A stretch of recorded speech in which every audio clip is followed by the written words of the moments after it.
আসসালামু আলাইকুম। আজকে বানাচ্ছি সবজি পোলাও। আজকে মানে হচ্ছে অনেকদিন আগে বানিয়েছিলাম, তো ভিডিওটা রেডি করা হয়নি, ওই জন্য দেওয়া হয়নি। তো আজকে রেডি করে আপনাদের কাছে নিয়ে এলাম।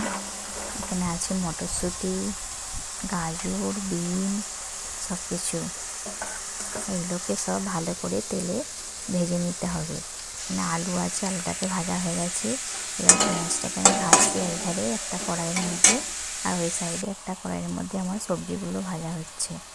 পেঁয়াজটাকে লাল লাল করে ভেজে নিয়েছি, ভেজে নিয়ে তুলে রেখে দিয়েছি। এদিকে আমার বিন আর গাজর একসাথে ভাজা হচ্ছে। আমার ভাজা হয়ে গেছে, দেখুন কত সুন্দর হয়ে গেছে কালারটা, গাজরটা আর বিনটা। এবার আমি ওই তেলের মধ্যে মটরশুঁটিগুলো ভেজে নেবো। মটরশুঁটিগুলো একটু তেলে দেওয়ার পরে ফুটবে, সেই জন্য আমি এটাকে চাপা দিয়ে দিলাম, নাহলে চোখে লেগে যাবে। এরপর আমি তেলটা ভাজার পরে এবার আমি চিকেনটা রান্না করবো। কেন পোলাও ভাতের সাথে চিকেন চিকেনটা থাকলে খুব ভালো খেতে লাগে। এর সঙ্গে মাটন ভালো লাগে না, চিকেনটা ভালো লাগে, চিকেন কষা। তো আমি চিকেনটাকে ভাজা করে একটু তেলে ভেজে নেব, কেননা ভাজা হলে চিকেনটা একটু খেতে ভালো লাগে। চিকেনটা ভাজা ভাজা হয়ে গেছে, এবার আমি এটাকে তুলে নিচ্ছি, তুলে রেখে দিচ্ছি একটা অন্য পাত্রে। এদিকে আমার মটরশুঁটিগুলোও ভাজা হয়ে গেছে, দেখুন কত সুন্দর হয়ে গেছে। এবার এগুলো আমি তুলে রেখে দেবো। এদিকে আমি চিকেনটা ভাজা হয়ে গেছে, ওই তেলের মধ্যেই আমি লবঙ্গ এলাচ দিয়ে দিচ্ছি, আর একটা দারচিনি দিয়ে আমি এটাকে চিকেনটাকে এবার রান্না করছি। রান্না করার পরে রান্না এই তেলের মধ্যে পেঁয়াজ দিয়ে দিলাম। পেঁয়াজ দিয়ে দেওয়ার পরে এটাকে পেঁয়াজটা ভালো করে লাল লাল করা হয়ে গেলে আমি এর মধ্যে সব মশলা দিয়ে দেবো। আদা রসুন বাটা মশলা, যা সব মশলা লাগে ওই মশলাগুলো সব এর মধ্যে এবার দিয়ে দেবো। আমার চিকেন রান্না তাহলে কমপ্লিট হয়ে যাবে। এবার আমি ভাতটাকে সাজবো। দেখুন ভাতটাকে সাজার জন্য আমি নিয়েছি দুধ, সব সবজি, চিনি।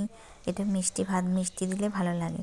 প্রথমে আমি এই বড় ডেকচিটার মধ্যে আমি একটু ঘি গরম করে নিয়েছিলাম, দিয়ে তারপরে সব সবজিগুলো একটু একটু করে দিয়ে ওর উপরে দিচ্ছিলাম, দিয়ে চিনি দিচ্ছিলাম, দিয়ে একটু মশলা দিচ্ছিলাম, দিয়ে লাস্টে এরকম করে সাজাতে হবে।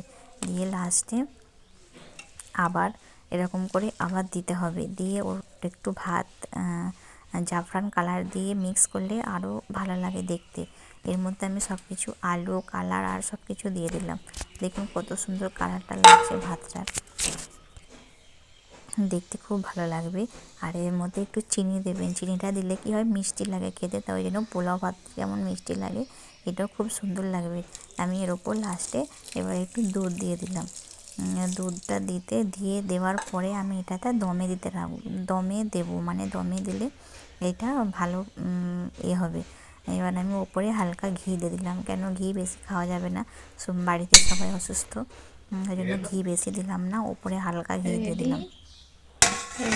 রান্নাটা রেডি হয়ে গেছে, আমি এটা এবার দমে দিয়ে দিলাম। আস্তে স্লো গ্যাসটার আঁচটা পুরো স্লো করে রেখে দিলাম। দিয়ে আমার এদিকে চিকেন কষাও হয়ে গেছে। দেখুন চিকেন কষার সাথে পোলাও খেতে হেভি লাগবে, সবাই দাওয়াত দিলাম, চলে আসুন।